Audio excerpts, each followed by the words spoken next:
The worst part is that in my shoes, most people don't want to hear it and they don't want to talk about it.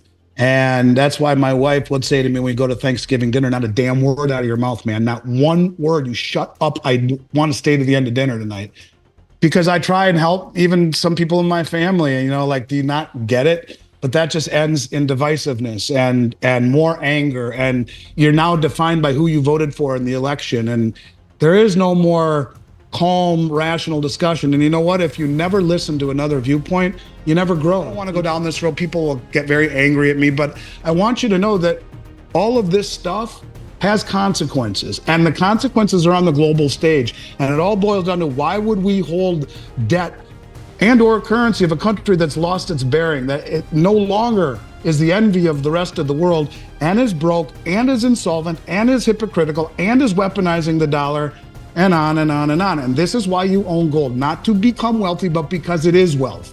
And the central banks are showing you. This is why I do what I do, say what I say. Yeah, I own a business that sells precious metals, but I'm not the poster child for Finance 101. I'll tell everyone out there, I am fully invested in precious metals. I own one of the biggest metals companies in America. And the only other thing that I invest in, I have mining shares, physical precious metals, and I know I'm sorry for going down this rabbit hole. And if you want to delete all of this, I would understand. Hey guys, welcome back to Capital Cosm. Today we've got fan favorite Andy Schechtman back on the show from Miles Franklin. Andy, my friend, how are you today? I'm good, Danny. I'm good, brother. Thanks for having me back, man. Yeah, it's a crazy week last week. The one thing that really stuck out to me, Danny, about last week is that it happened on a Monday morning. And I think that's kind of emblematic of what we should expect to see in the future. Most of the things that concern me outside the United States are happening on the other side of the world, where Sunday morning or Sunday night is Monday morning. Right. And I think you wake up to a new reality. And just like we woke up to see the yen collapsing and the ramifications and reverberations that it had, it goes to the thought of being prepared and doing so in a proactive fashion. And I think whatever is in store for us, if it emanates from around the world, there will be no time to react, no time to pivot. It will happen on a Monday morning and bang, there you go. And, there's something called Operation Sandman that people should Google. And I can't speak to the veracity of it. A buddy of mine named Mike Adams, the health ranger, smart dude. He talks about it all the time. And in essence, it's 150 or so countries that have agreed, supposedly, to dump treasuries and US dollars all at once at a certain point. And if that were to happen, they're going to do it on a Sunday night, Monday morning over there, we wake up to chaos. So I think that's something that people should think about, is that if you're waiting for validation in anything you're doing regarding the US dollar or the markets, I think you have to be proactive. You have to trust your gut. And sometimes you have to make these moves before it's obvious. And something, there's a whole school of investing ideology around this. It's called wave theory, human emotions, Elliott wave, Kondratiev wave, where the reason so few people ever really succeed in investing, in my opinion, Danny, is because they do it after the herd.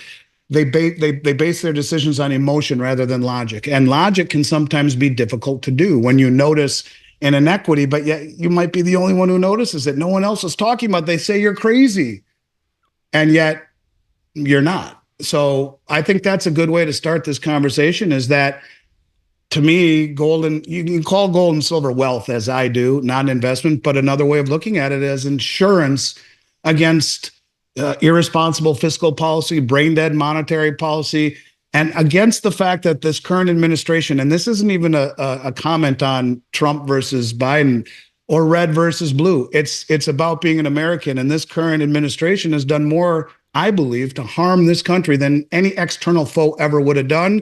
And I'll be shocked if there's not some sort of ramifications far greater than just a one-day blip in the Nikkei yet to rear its head. So I hope I'm wrong, but I have a feeling I'm not. Yeah, good point there on the lag effect between emotion and logic. Because as human beings, we feel emotion before our before our prefrontal cortex takes over from our limbic side. But we do seem to be entering this stage where black swans are white swans, meaning expect the unexpected, Yeah. expect black swans, which is what we saw last week with the yen carry trade unwind. Let's just start off with that. Is the worst over in that regard, or is this kind of a dead cat bounce? How do you see it playing out, Andy? Well, I mean, look, when that happened, right, you had Jeremy Siegel, come on the talking head and almost crying on CNBC saying we need an emergency Federal Reserve meeting and 150 basis point I cut. saw that. Okay, well, he's since retracted that, kind of like it's like when you get mad, you're supposed to wait 24 hours so you don't freak out of emotion. You let your logic prevail. But think about that. I mean, isn't that going to just further unwind the yen carry trade if the rates go down? So if the rates go down, then that trade becomes less equitable. Right. And so you get an unwinding. And so whether it be a strengthening of the yen or higher interest rates of the yen or falling interest rates here in the West, it unwinds the carry trade. And it's like it started in the UK last year. They tried to normalize their balance sheet. They tried to impose austerity. What happens? Their pension program, poof, it starts to vaporize. So what do? They backtrack. We're sorry, and go the other way. The U.S. we try to normalize rates. We try to normalize the balance sheet. Quantitative tightening, rates are rising, and poof, the banks start to fail. And oh boy, we better not go higher than 5% on the 10-year. And now they're calling to go the other way because the system is so fragile. Just like the yen, they try to raise rates, strengthen the yen to protect their own sovereignty, and poof, everything goes nuts. And it wasn't just the United States. It was Singapore. It was South Korea. It's here in the United States. The ramifications are far-reaching. So what it really is emblematic of, Danny, is that the whole Western financial system is so over-leveraged for 15 plus years of low interest rates. And in the case of Japan, almost 3 decades of zero bound rates creates and incentivizes massive debt, massive amounts of debt. And when you then try to raise rates and normalize things, servicing that debt can become very tricky. And when you add in all of the leverage of the financialization of the world and the way that everything is so commingled systemically through derivatives, $2 quadrillion in derivatives, it becomes that much more dangerous. But what it speaks to is that Japan, the UK, and the US, 3 very broke, insolvent countries, will probably never be able to normalize their balance sheet. And maybe that's why everyone keeps talking and hearing the word reset, because you can't go back without creating a tremendous amount of pain. And the United States, I think, if you look at 2008, Danny, if they just would have let the forest fire burn, it would have sucked.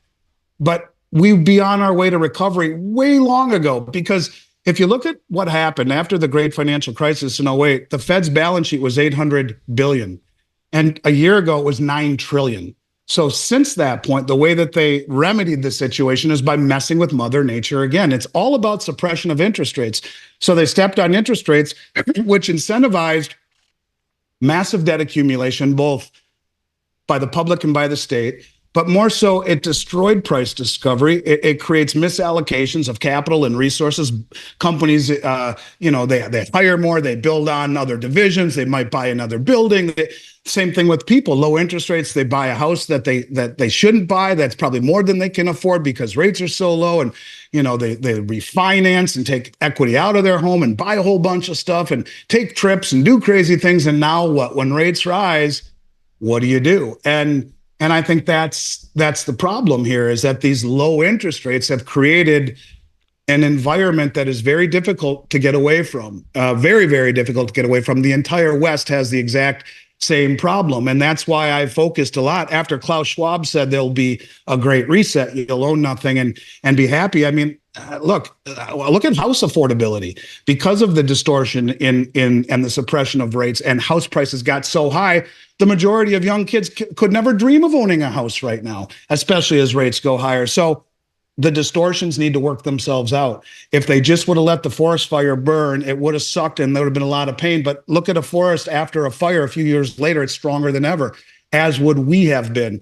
Mother Nature will not let us get away from this unscathed. So it's either to fully inflate your way out of the problem, which ends up to higher rates and the whole system blows up. Default. I've gone with find a villain for the last 3 years by incentivizing the world to dump dollars, to shed our petro status, to go green, to weaponize the dollar, to let the country fall apart and make everyone say, shit, why am I holding dollars and treasuries, and dump them? And then we can point to the villains that did it, Xi Jinping and Putin and OPEC. And option number 4 is an interesting one too, that you hear more and more and more and more people talking about, and that's to revalue gold. Even Senator Loomis from Wyoming, after the Bitcoin conference, right after Trump spoke, she was the next speaker and said her bill was to revalue the Fed's gold to create enough money to buy the Bitcoin, to take some of that proceed to buy the Bitcoin, to create a strategic Bitcoin account. Just like the head of the Dutch National Bank has been saying for over a year, that the gold and the gold revaluation account, I mean, that's the name of it, you can't make it up.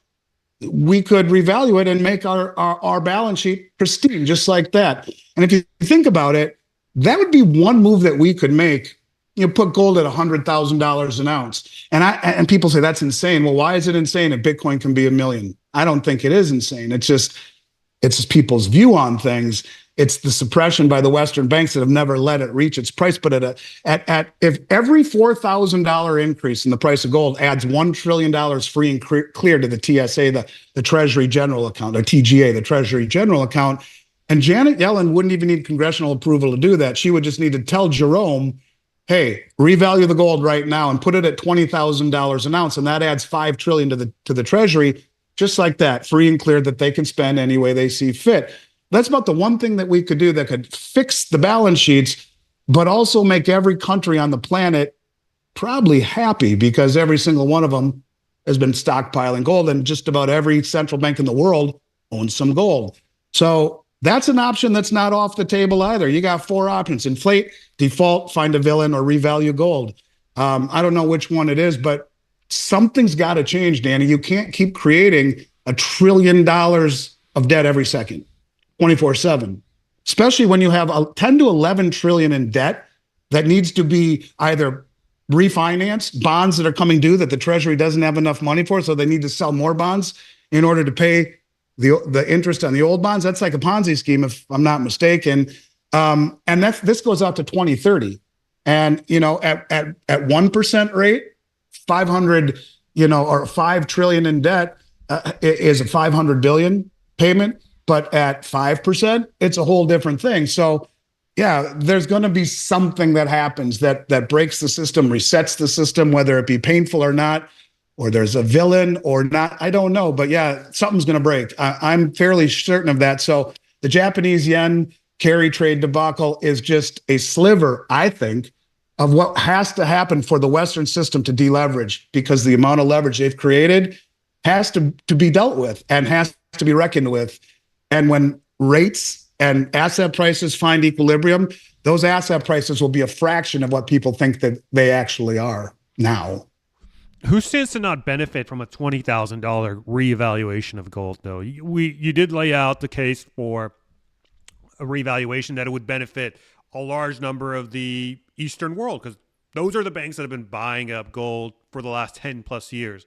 But who stands to not benefit? Who stands against this kind of, this option 4, if you will? Probably the public. I mean, because it would create a lot of inflation, but the whole system wouldn't blow apart. It would be the central bankers that truly benefit. I want to read to you something here that I just read that I found very interesting. And of all places, it comes from Forbes, right? And for the last forever, I've never seen a Western news service say anything about gold that wasn't, yeah, but it's negative. So they'd say one thing that's positive, but yeah, but kind of like talking about gold and saying how China stopped buying gold for 2 months and, well, the price is going to fall. Now, first of all, that wasn't true. The export numbers out of the UK show that wasn't true, or the commercial banks. The way that the gold is shipped shows that they've been buying it. They haven't stopped. And I said that right away. But there's always something that they talk about in a story that's not positive. Now, before I read this, Judy Shelton, if Trump were to win, she'd be the Fed chair, or she'd be who he would nominate. and she's a advocate of the gold standard. She's also talked about buying 30-year treasuries and linking them to gold so that they are redeemable in gold, so that people would actually buy longer duration treasuries. But of course, the gold price would have to be a whole lot higher. But let me read you something that just came out of Forbes. The article it says, it's hard to believe, but the world is beginning to lurch toward a gold-based monetary system. This despite the fact that the historical gold standard is held in almost universal contempt by economists and financial officials. Contrary to numerous myths based on ignorance, the system worked. The U.S. was on a gold-based system for 180 years until the early 1970s.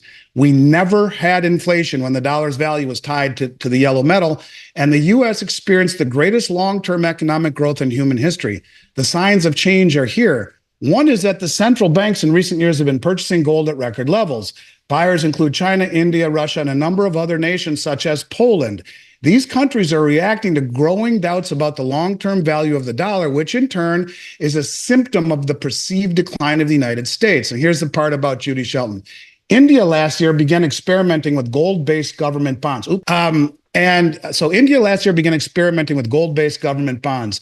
Monetary expert Nathan Lewis, who co-authored our book, Inflation, What It Is, Why It's Bad, and How to Fix It, observes these would probably be very popular with investors worldwide. From the start of the floating currency era in 1971 to the present, a gold bond paying 4% would have outperformed every single stock and bond market worldwide. Wow. And so there's more, I'll skip it. But the bottom line is that, I think that it benefits the system, it benefits the governments, it benefits everyone, but it would create greater inflation. And I don't know exactly who, if anyone, would really not benefit, because the opposite of some sort of like Operation Sandman, where everyone dumps dollars and everyone in the world has had to stockpile dollars for 50 years. And if those dollars all hit our shores at the same time, along with the dumping of treasuries, interest rates would spike to triple digits. Well, maybe not that high, but high double digits. And in that event, because you can't have high double digit inflation without interest rates to compensate, or your currency dies. So at that level, stocks, bonds, real estate, the banks, and the insurance companies all vaporized, just like that. And there's your reset. And maybe that's what Klaus Schwab was talking about. I don't know. I think a gold revaluation would be a much gentler way of resetting the system and issuing a central bank digital currency tied to gold. And I find it interesting that both Trump and Harris have embraced cryptocurrency all of a sudden, which leads me to believe almost like they are listening to the Federal Reserve, who is hinting we will be transitioning to a central bank digital currency, some form of a cryptocurrency, whether it won't be open source and decentralized, but it will warm people up to a digital currency. And I think we will go in that direction. And heck, the number 2 advisor to the U.S. government, who was number 2 at the Fed underneath Powell, Lael Brainerd, she's a modern monetary theorist. She helped design the CBDC with MIT when Biden fast-tracked it into law, at least the development of it, by executive order. So, I mean, things are changing. That's the moral of the story. And I think we are at the foothills of a Rubicon that we will cross. The question is, will we retain our world reserve status and do so in a way that is not painful? Probably not. Or will we lose the reserve status and actually default or reset in a painful way? And if you look at even, what Trump administration is saying, they want to devalue the dollar, they want low interest rates, and Vance is saying that the world reserve currency might not be a good thing. Both sides are kind of dumb when it comes to this, because low interest rates, well, they benefit Wall Street. They benefit the big money. They don't benefit you and I, because they force us to speculate rather than to save in safe things like treasuries. And a weak dollar, that doesn't benefit. I mean, you could say it benefits the big corporations and exports, but it doesn't create fiscal responsibility. A low interest rate, weak dollar environment creates just what we've done for the last several years. It's what happened in Japan. It creates massive amounts of debt. It incentivizes everyone to take on more debt than they should. It's irresponsible. Rather than building your business in a very sound, responsible way, it allows you to take chances and put yourself in harm's way just like we've seen with the banks who loaded up on treasuries at low rates, and then the rates go up, bang, they're gone. How many companies are doing the same thing? How many big businesses are closing shop and failing? How many businesses overextended? You'll see that all over the place. Look at the commercial real estate, where we were told that all these buildings were worth so much money, but the AT&T Center in St. Louis was sold for 206 million, just sold for 3.8 million. I mean, the point of it is the distortions that are created through low interest rates and a weak dollar are bad. But yet that's what both parties are talking about. Embracing cryptocurrencies, moving to a low dollar, a low interest rate environment. It should be the opposite of that. It should be a strong dollar, and it should be high enough interest rates to look. When you talk about theories, the Austrian theory is not, is so different from Keynesian, which is about debt and taxation, and that's how you build your system. You go into debt and you build something and you sell it to someone else who goes into debt. Whereas Austrian economics is about savings, investment, and reinvestment. It's the brick house and the three little pigs story. And that's what we got to get back to, because we're a straw house. We're supposedly the most powerful, wealthiest nation in the world, yet we're 200 trillion in debt. We don't make anything anymore, and we're divided. And all of this is a function of mismanagement of the dollar, of interest rates, of the world reserve currency. All of these things are commingled. And I'll tell you this, in periods of economic distress, this divisiveness, this black, white, red, blue, vaccine, no vaccine, all of this chaos only becomes exacerbated when you see economic strife. So I would rather choose to have something that is orderly and calm than crazy and disastrous in the environment we live in right now. This isn't the 1950s where you hugged your neighbors and left your doors unlocked. It's not that anymore. So we got a lot of work to do, but it starts with getting our financial house in order. And quite frankly, I don't know that either candidate is ready to do that. At least Trump is about law and order and restoring some form of sanity in that respect. But I don't know, man. These are crazy times. And this is why I think if you're not a contrarian, you have the potential to be a victim. And I will say that over and over and over again, because that's how close we are to the system breaking. Japan raises rates, breaks. Trump gets shot, everything breaks. The UK raises rates, the pensions break. And this is, I think, where we're at. You have to think outside the box right now. Yeah, it ties into Hazlitt's seen versus unseen, right? Back in 2020, when we bailed out all these airline companies from their malinvestments, theoretically speaking, we should have let them go all out of business. That would have set a precedent for ill-gotten behavior like that. And then of course, you'd have some pain in the meantime, but over time, you'd have more robust airline services prop up. But it's the same. This is why intervention is bad, because it distorts Mother Nature. Yep. And that's exactly right. Capitalism would say the person who can do the best at the lowest price with the best service, well, that company should win. And if you take gambles that you shouldn't, and for the airline industry, it was even more egregious, that all the profit they were making, they were buying back their shares to make themselves richer, instead of building new planes and fixing the other ones. Just rewarded that behavior. Yes, that's the point. Intervention is always bad on a governmental level, and that's what they want to do more of the same of. And so we need to move away from that. And I don't know what it'll take to get there, but at least understanding it is the first step in the journey. And I think that is something that will have to be reckoned with at some point. Yeah. So I want to go back to what you mentioned about rate cutting. The CME FedWatch tool has it at about 100% for the Fed to cut rates come September. But you do see these unintended consequences that come from these, like we saw last week, right? And what you just brought up, we cut rates, that brings the delta between the 10-year yield on the yen versus the USD even closer. It makes it even more untenable with what happened last week. The question is there a scenario where they actually cut rates and by virtue of doing that create a weaker dollar, and a weaker dollar yields a higher yield on the 10-year treasury? Could you have a scenario where you have a weaker dollar but then a higher 10-year yield, for example? Well, yeah, but ask yourself, who wants to own a 10-year treasury that's paying 5 or 6 or 7%. First of all, at that rate, well, that's what so many of the things like the mortgages are based off of. That would create reverberations all the way through the system. But who wants to buy any duration treasury in a currency that continues to weaken and inflate? Because at some point, you have to realize that when you continue to blow up the bubble, you have to continue to throw air into it or it deflates. And then you're right back to where you were, like where we are now with a problem. And so, I mean, look at it this way. Everything they do, they're off. You had Powell who said that the data suggests that we have nothing about the data suggests we haven't tightened too much. And 2 days later, Silicon Valley Bank fails. And the Fed always claims to be looking at the data too. That's the crazy thing. In fact, they're one of the key supervisors of the banking system. And so they're looking at it. And yet 2 days after they jack that he says this to Congress about rates going up, Silicon Valley Bank collapses. Last week, Powell told a room full of reporters that economic weakness is not what we're seeing and that the economic data are not signaling a weak economy and chances of a hard landing are low. And then the lower rates. And just like there was no inflation, and then it was transitory, and then it was systemic, just like Bernanke said, the subprime crisis is contained. If these moves that they make, they don't know what the hell they're doing, and they're always too late.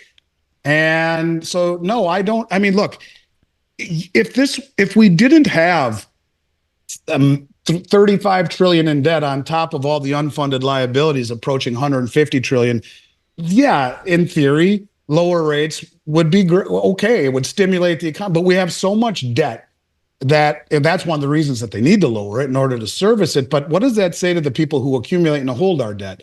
Well, they're never going to normalize. They're always going to inflate. They're always going to lie about the inflation statistics. When I started in this industry, they used to publish something called M3, which is the broadest measure of the money supply. They don't do that anymore. They called it an archaic number no one looked at, really. And so now we really don't even know how much money they're putting in. And the Bureau of Labor Statistics omits things like food, energy, and housing. They take out coffee when it's up 80% and replace it with tea. They take out steak when it goes too high and replace it with ground beef. They keep changing the metrics by which inflation is measured for this reason. They lie about it, and they're not telling us the truth. And the foreign investors would be like, what the hell do we want this for? Because gold, on the other hand, has doubled the performance of the 10-year treasury, doubled it since 2000, over 25 years. In fact, it just crossed over 50 years of beating the 10-year treasury, just barely, but beats it. And so when you talk about gold, not only does it have a much better track record over the last 2.5 decades than 10-year treasury, it has no counterparty liability. You see, that's what I mean by this administration doing so much damage us more than any foe could. Why would anyone ever trust us again? Where we can make declarations of, Xi cannot give any money to Putin. They can be friends, but if it gives one penny to him for their war efforts, we'll sanction the banks and the companies and Beijing itself. But we give $260 billion to the Ukraine, and that's okay. And F-16 jets, and they're training in the desert in Arizona. I mean, come on. And now, it's like the world looks at us like, no, because they're hypocrites and they'll take our money too. And now the European Union stealing the interest on $280 billion in Russian assets. The whole West has lost its mind. And so if it weren't for the weaponization, we might have a chance. But between the mismanagement of the monetary policy, the irresponsibility of the fiscal policy, creating 100,000 in debt every second, trillion every 100 days, 31,688 years ago, as I always say, is a trillion seconds. Well, that's bad enough. And maybe we could get away from that. But then you add in the weaponization of the dollar and take a snapshot of this country right now, borders, immigration, election, judicial, all of the things people are like, what the hell is going on over there? And I think the world has had it with trusting the West. This is a system based on trust. It used to be based on gold, and the trust has been squandered. We have squandered the good graces of our foreign creditors. And I don't know that there's a way to come back from that. The best answer I've heard yet is from Judy Shelton, and that is issuing bonds that are redeemable in gold. Now you don't have to trust anything. You have the ability to redeem it in gold. You still have to trust the U.S. government, but people should ask themselves, have we been very trustworthy to the rest of the world? And I don't know how you want to, justify it or which lens you look through, but, have we really been very honest? And I would say the answer has been no, we haven't. And have we been impartial or are we very partial? Are we hypocritical? And I think the answer for most people in this world, certainly a larger percentage of human population, would say, hell no, and I don't want to buy that from them. And ask yourself one last question, and that is, from a historical perspective, is it not odd that people not only accept currency issued by a broke country, completely insolvent? I mean, we're almost at 130% debt to GDP, and there's never been a country that's crossed that line that's come back without hyperinflating or outright defaulting. But they accept that currency as an asset from a broke country. And even more strange, they accept our debt, which is massive compared to, normal. We used to say anything over 100% debt to GDP is a banana republic. So they're taking our debt from what appears to be a banana republic, not only by the definition, but look at the country. You used to say countries that have election interference are banana republic. Whether you think the elections were rigged or not, half of the country does. Half of the world does. And so when you talk about, are we a banana republic? Maybe in the eyes of everyone else. So why the hell would they want to hold our treasuries, regardless of what rates were? When we lie about inflation, we will never normalize the balance sheet. We got everything messed up here. We're divided. We weaponize the dollar. I mean, I could keep going on and on. So, and when you look at gold, that's doubled its performance with no counterparty risk. Yeah, I think we've kind of maybe missed that exit. And the next exit's not for a long while. And I don't know what that exit looks like. So I get your point, but I don't think it happens. Right. I mean, to your point, I mean, even in Russia, if you open up a textbook, a school textbook in Russia, it'll say that the 2020 elections in the United States were stolen. That's what they think over there in Russia. And I'm sure like perception's reality too, right? Yeah, exactly. So yeah, I agree with you, man. And that's the point. Whether it's true or not, appearance is everything. Yep. So we have this 120% debt to GDP ratio, but as my recent guest Mark Armstrong put it, that ratio can go as high as it needs to, as long as there's someone else out there buying our debt to service the old debt, right? Now, you did bring up Operation Sandman. I want you to kind of expand on that for a second. If you were one of these, if you were a part of this group, let's say, that wanted to tank the bond market and just dump all the treasury, all the bonds off at once, how would you when would be the perfect time in your eyes? Like, put your mind in the shoes of of a bad guy, for lack of a better term.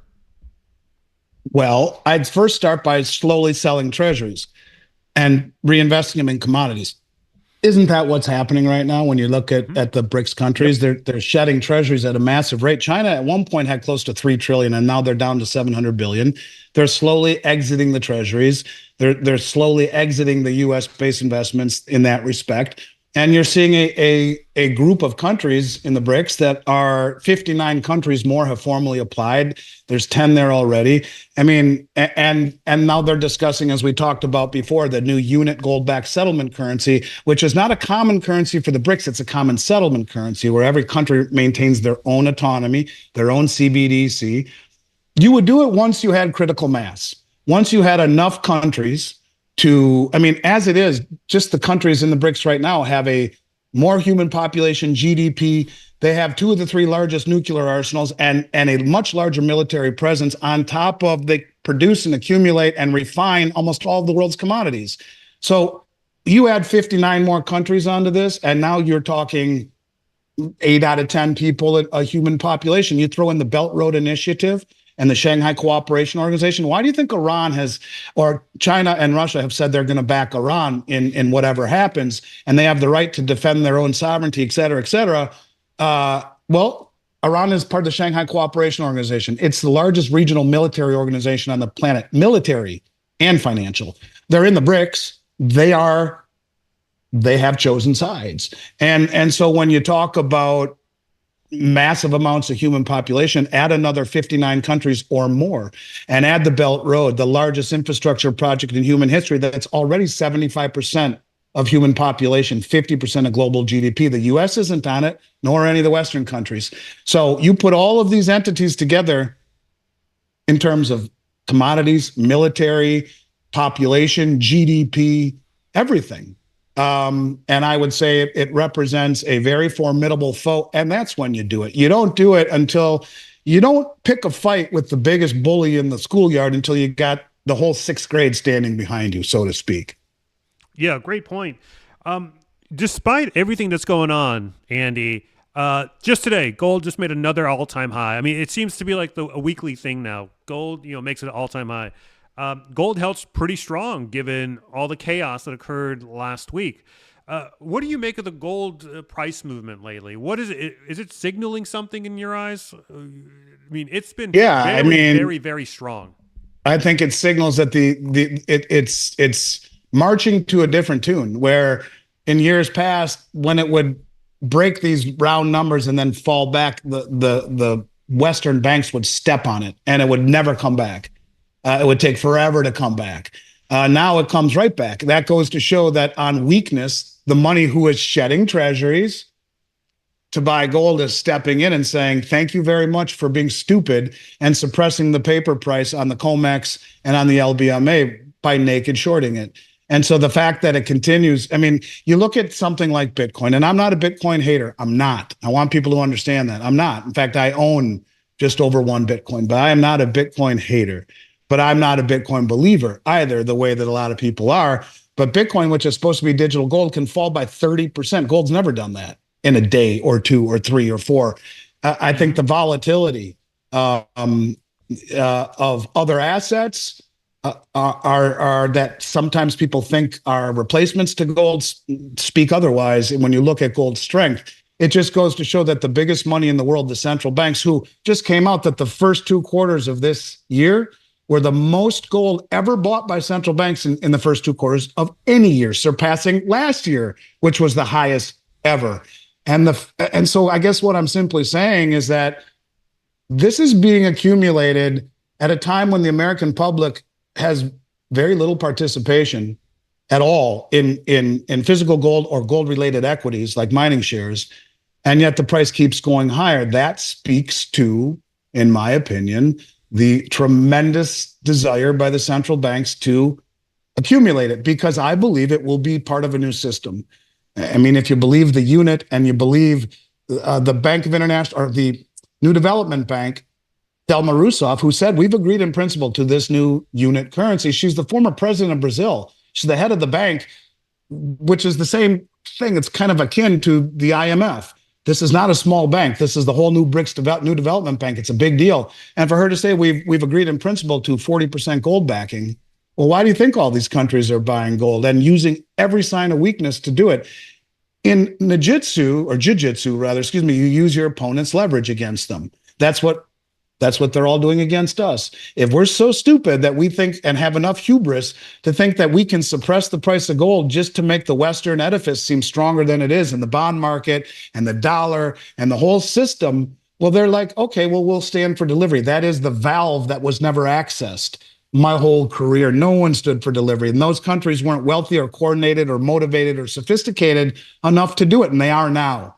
And that's how they beat us instead of a hot war. They can do this to the point where they suck away all of the essential commodities out of this country before we have a chance to even know what the hell just happened.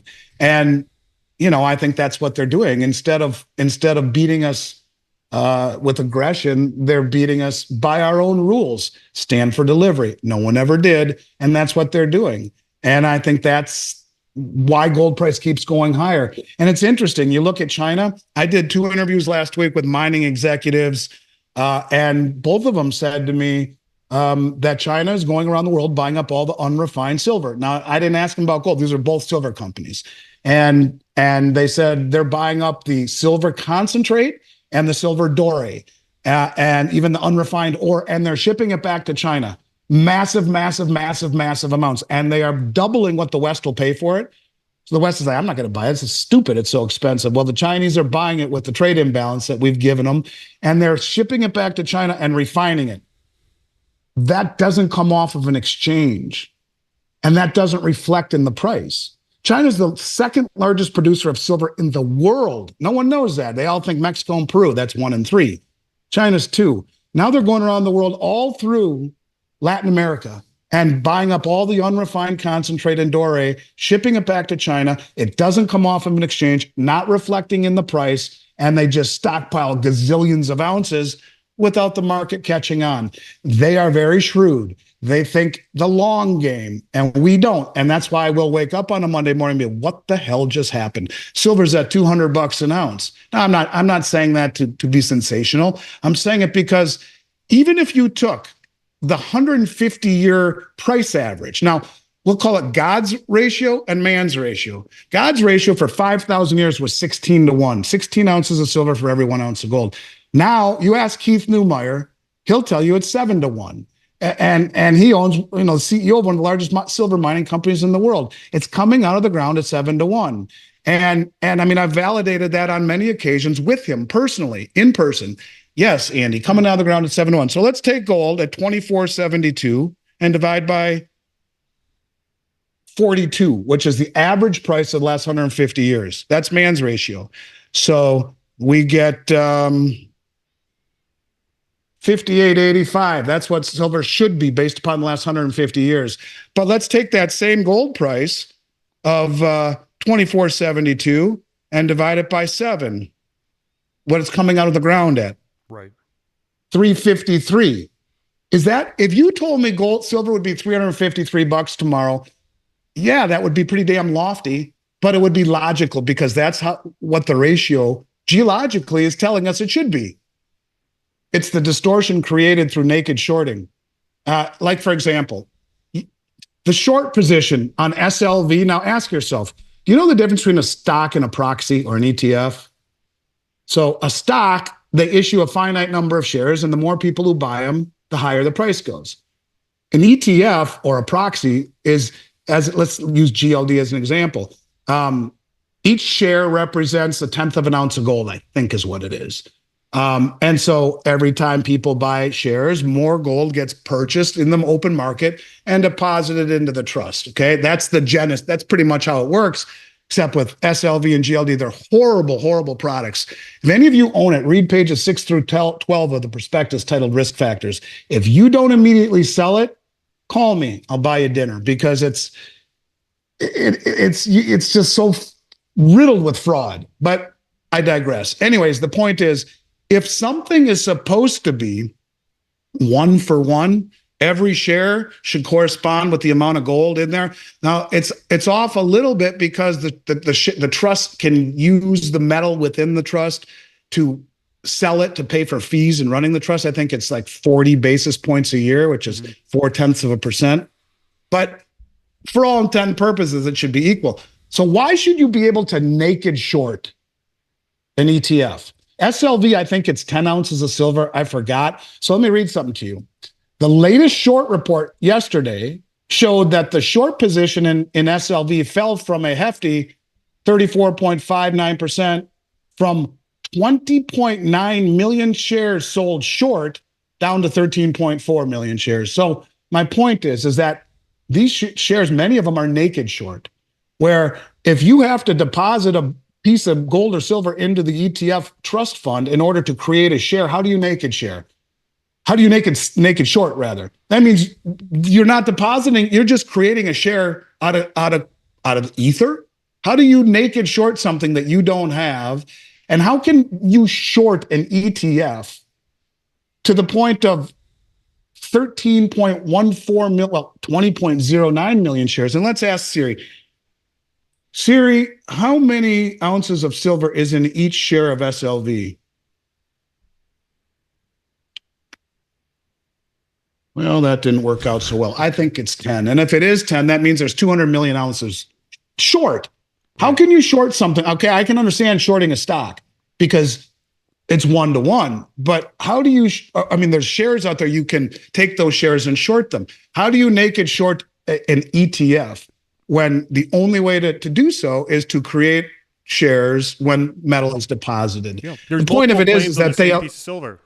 Yeah, well, they allow the market to massively short these ETFs, which drive down the price. By the same token, the authorized participants are allowed to redeem their shares for the metal. And so when you see a lot of time metal leaving the ETFs, people say, well, that's people selling. Well, some of it is. It's also, JP Morgan and BlackRock and all these big people. JP Morgan and BlackRock are behind SLV, right? At JP Morgan, who paid a fine of $920 million for manipulating the metals market as the administrator of the world's largest silver trust. And BlackRock is behind them. And so you have, these dark villains, for lack of a better explanation, running these shares, these companies that allow naked shorting on ETFs, which distort the price.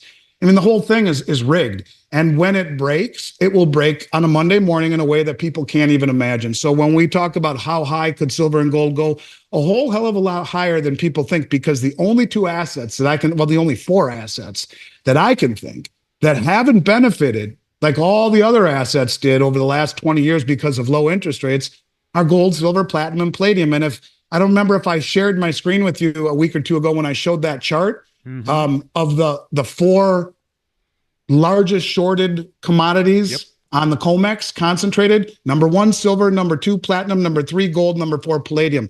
So you have 8 banks, bullion banks, probably JP, Citi, Goldman, Deutsche Bank, HSBC, Standard Charter, and Bank of America. They're all massively shorting silver to the largest degree, concentrated short position, which is collusive, which is, I mean, this is antitrust. Where's the CFTC? You have 8 banks with the largest concentrated short position in any commodity ever traded in the history of the COMEX market in silver. Why? When China's buying up all the doré, when India's buying 700 million ounces, why? There's a bigger reason. We've talked about that before, the military industrial complex and all that stuff. But the point is that when reality sets in, when the West loses the ability to set prices, because the countries that are accumulating, the reason they're not bitching about this yet is because they're using it against us to de-dollarize and slowly accumulate, pull everything off the shelves. And when there's nothing left to be delivered, that's when you see an exchange like the Shanghai Exchange, which over the last 100+ days has increased, the volume has increased 200%. It now surpasses the COMEX in volume. It's the number 2 highest volume trading hub for metals in the world after the LBMA. That's when the Shanghai Exchange or the Dubai Exchange or the Moscow Exchange, that's when they set price. No longer the West sets, because no one trusts us anymore. And that's just a good example of it. How we can set oil to -40 a barrel. Explain that one to me in 2020. And that's because the futures market controls the price, the tail wagging the dog. That will change, and it will change in a very bad way as all manipulations finally end poorly, because the only way to do it successfully, to manipulate, is to push it in the direction it's going over a period of time, that is. And now when the rest of the world says, no, I don't think so, we'll stand for delivery, thank you, the game is going to end. And I think that's why you own gold and silver. If your intentions are to see high leverage return, sure, you get that. But that's not why I buy it, and that's not why I sell it.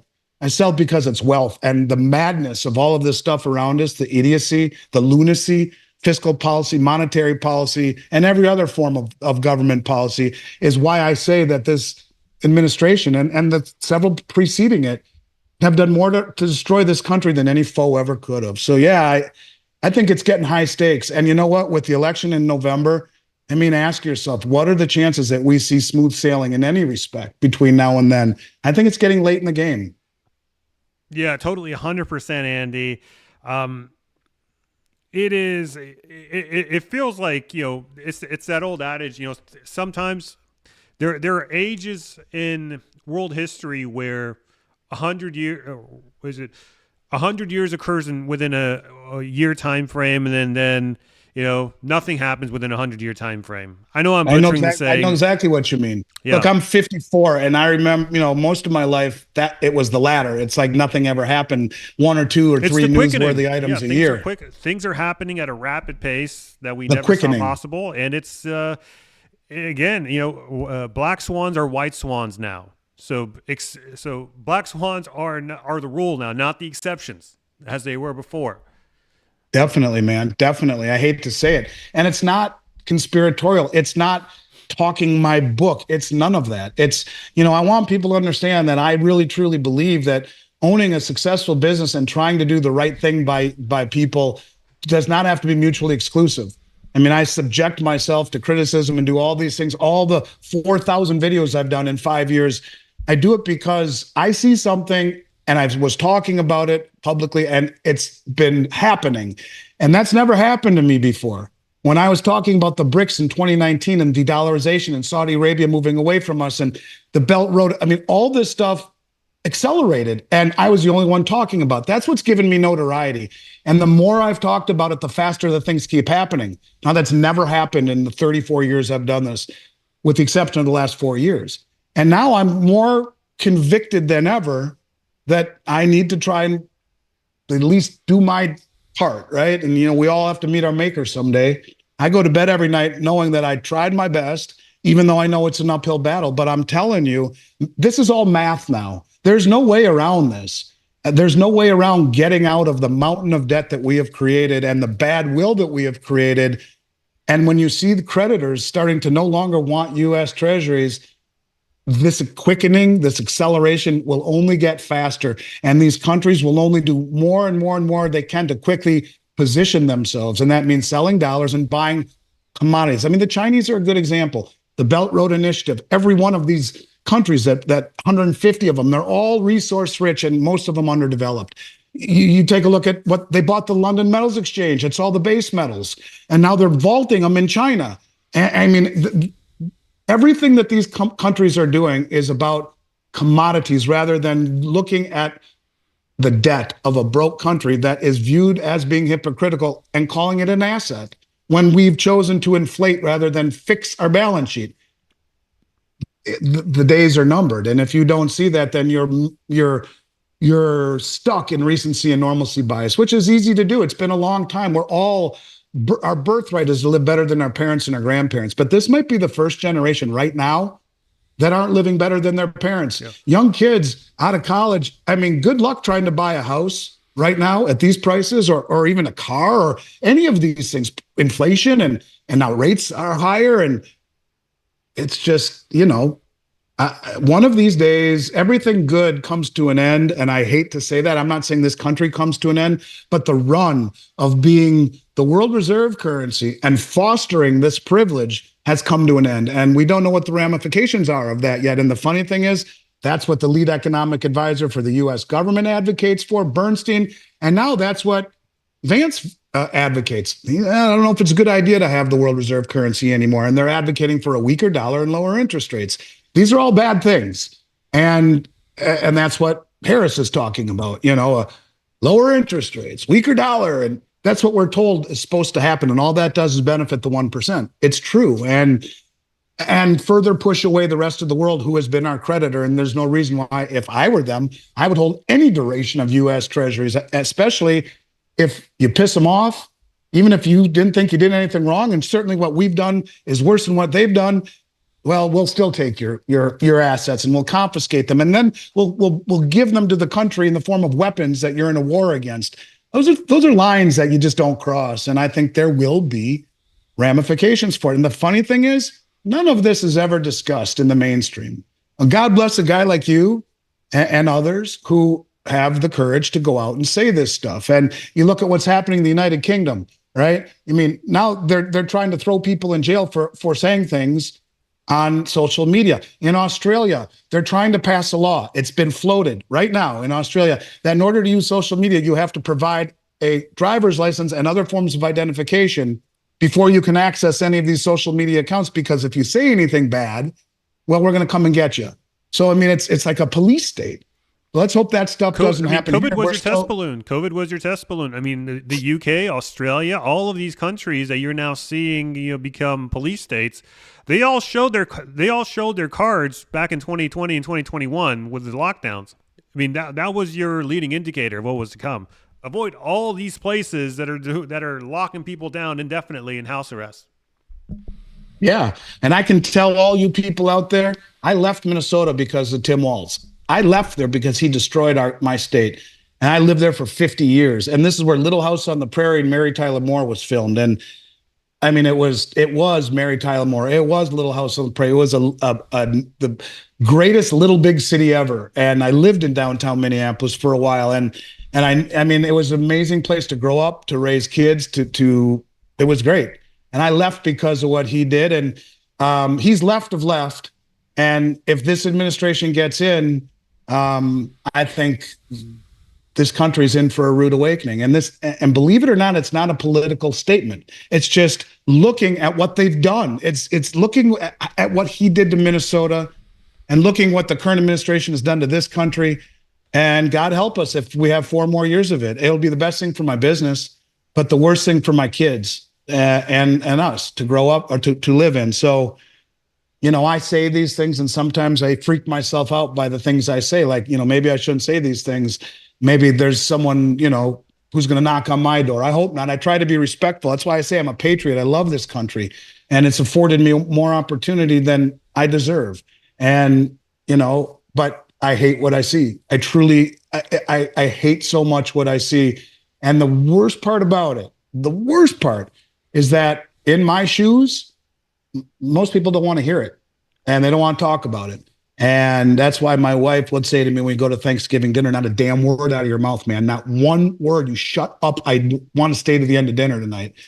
Because I try and help even some people in my family, do you not get it? But that just ends in divisiveness and more anger. And you're now defined by who you voted for in the election. And there is no more calm, rational discussion. And you know what? If you never listen to another viewpoint, you never grow. You just learn more and more about less and less till you become an expert at nothing. And there's more and more of that happening today with the algorithmic rabbit hole. So people are just becoming more and more siloed into their algorithm. And so they think that whatever they're listening to is what the zeitgeist is out there. But that is far from the case. Sorry, I didn't mean to interrupt you. No, man. No, I love it. I mean, look, it's one of these deals. If all you ever did was watch CNN and Morning Joe, you would never know a lot of the things. Like Governor Walz, we had an $18 billion, and I want to say, my parents were hippies, right? I grew up in a house that I was a jock. I understood different lifestyles and I didn't care. I had lots of friends with different backgrounds and lifestyles. I could care less. But, and I say this out of respect, right? Governor, I don't have a problem if someone identifies one way or the other. You just shouldn't have to kowtow to it, right? I mean, you shouldn't. I mean, no one kowtowed to me my whole life. So why does anyone have to kowtow to anyone who identifies as something? Well, we had an $18 billion surplus in the state of Minnesota. It's gone, all but gone, for things like putting tampon dispensers mandatory in every boy's bathroom, K through 12 in the state of Minnesota, in schools. Because if a girl who identifies as a boy using the boy's bathroom has her period or his period, then there should be a dispenser in there.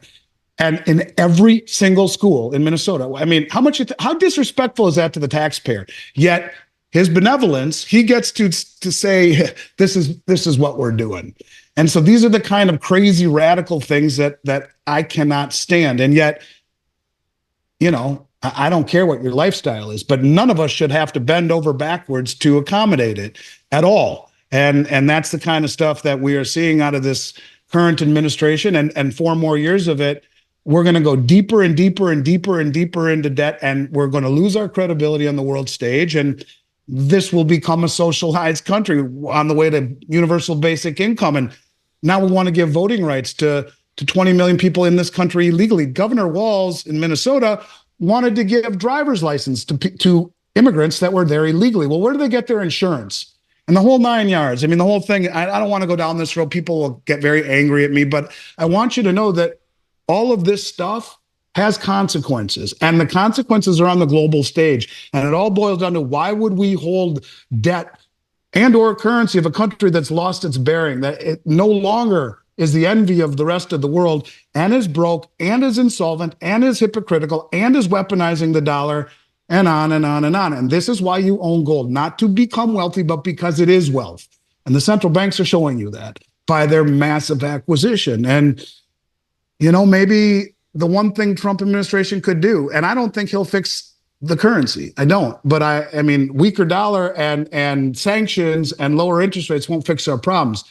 But if we can just start by being more united, which I doubt, and fixing the problems with the image of all of these cornerstones of the integrity of our country being compromised and called into question, elections and judicial and immigration in particular, and the big, beautiful cities now being scary places to be. If you could fix those things, Well, that's a good place to start. We got to get our own house in order, and then maybe we can tackle the mismanagement and the ridiculous irresponsibility of the world reserve currency and our fiscal policy. So I don't mean to perch, but and to rant, but dude, it's getting to that point. It's getting late in the game, and I keep thinking like this roll of toilet paper, analogy. That when you're young, you don't see it spinning, then it starts to go faster. And I look at November as the cardboard, and we're getting closer to the cardboard, and it's spinning faster and faster and faster. What's going to happen between now and then? I don't know. I hope nothing, but I guess we'll find out. This is why I do what I do, say what I say. Yeah, I own a business that sells precious metals, but I'm not the poster child for Finance 101. I'll tell everyone out there, I am fully invested in precious metals. I own one of the biggest metals companies in America. And the only other thing that I invest in, I have mining shares, physical precious metals, and some very, very short-term duration U.S. Treasuries, nothing else. And so at least I drink my own Kool-Aid, and I believe what I say. I'm not a hypocrite, and I hope this resonates with some people, because if someone gave me a $20 million bill right now and said, do with it what you want, you know what I would do? I'd put probably 19 million of it into gold and silver and 1 million into 1 month or less duration treasuries, just so I'd have liquidity. And that's the truth. I don't know where else I'd put my money. It wouldn't be in real estate, maybe farmland, which you'll overpay for. Then you look at what's going on. I mean, I don't want to get dark and dreary, but you look what's going on in South Africa and all of these farm owners that they're now being attacked by the angry mobs that are going and overwhelming them and murdering them and taking everything. And there's a lot of this stuff underneath. If 1% of the million or 20 million people are in this country illegally, are mad at this country, well, that's 200,000 people. 5% is 1 million. That's a lot of disgruntled, angry people who chant death to America in Dearborn, Michigan. So again, I know I'm sorry for going down this rabbit hole. And if you want to delete all of this, I would understand. But I will tell you, it's from my heart, and I love this country and would do anything for it. And I start by at least saying it as I see it. And I think it's getting very late. In fact, later than ever. I'd never say this kind of stuff ever when I was selling gold. But when we have the biggest election in the history of this country, maybe, coming up in a few months, it's getting late. It's time to get your house in order. And that means small bills, 5s, 10s, 20s. That means preparation as if there's a real hurricane, food, water, batteries, dog food, you name it. And that also means home protection, and that means gold and silver. And I mean that, I tell that to everyone I care about. So that's what I would do. I'd get your own house in order, and I'd do it now. And I would avoid traditional assets like the plague right now. And I'd sit on the sidelines, if nothing else, in incredibly short-term treasuries, right through treasurydirect.gov, right to the U.S. government, disintermediate the banks. And if the government fails, well, we all got big problems. So that's all I know, Danny. That's all I know, brother. And I love you for letting me say this stuff. Thank you. And at least I'm genuine. I'll tell you that much. Yeah, totally. 100%. I mean, we are living in an insane world, and it's important to find sanity in this insane world, and gold and silver represents a very small piece of sanity that you can hold. At least it's sane money. It's real money. Which is why I want to remind everyone to email info@milesfranklin.com and tell them that Capital Cosm sent you for special pricing that you're not going to find on the Miles Franklin website, and tell them Capital Cosm sent you on the subject line to get that special pricing. Andy, it's been a pleasure, my friend. Anything else? I hope you don't need a drink right now, brother, because I kind of feel like I do after talking about all that. But yeah, the pleasure is mine, Danny. It really is. You're a good man, and I've been watching your stuff and following what you're doing, and I appreciate being a small part of what you're doing. I thank you for it, and look forward to picking up where we left off next week or the week after. And in the meantime, I hope you and everyone else out there stays well. Yeah, guys, don't forget to subscribe so you don't miss an episode between Andy and I or any of my other guests. We're posting just about daily now, so hit that subscribe button, like the video, comment down below. Let me know what you think. What are you doing to prepare for chaos, insanity, unpredictability, black swans, etc.? Drop me a comment down below. Really interested to get your takes here, guys. And with that said, I will catch you in the next episode. Bye, y'all.